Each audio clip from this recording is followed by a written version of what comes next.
Hey folks, just a little thing to remind you about export settings. Um, First off, make sure your video is set all down here in the timeline. You should have your series of clips here. I just have one little clip, but your whole movie should be in that space. Play through it. Make sure there's no extra clips way over here to the end somewhere. Once that's all set, everything looks good. You're going to go to File, Export, and Media. Okay, and then you'll be in this box here. This shows you can scroll through the video that you're going to export here. Make sure it looks like you want. The length of the video is right here, so make sure that matches with what you think it should be. The format.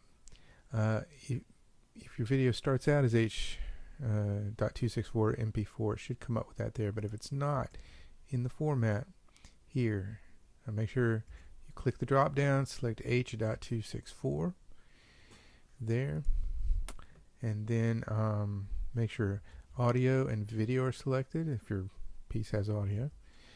Here's where you can select it, tell it where you're going to export it to. I've got a name for it, and I'm going to export it to my desktop. Hit save. Now that doesn't export it, remember. Make sure your preset is match source high bitrate, okay, because we want to have good quality. All right, and that will give it the same frame rate as the original video, or the first video you put in the timeline. Alright, those are your basic settings. So once that's all set, you can go down here and hit export right there. You'll render it out there. It'll take a while, so let it go. Make sure you don't stop before it's done. And lastly, remember to check that video wherever it ends up.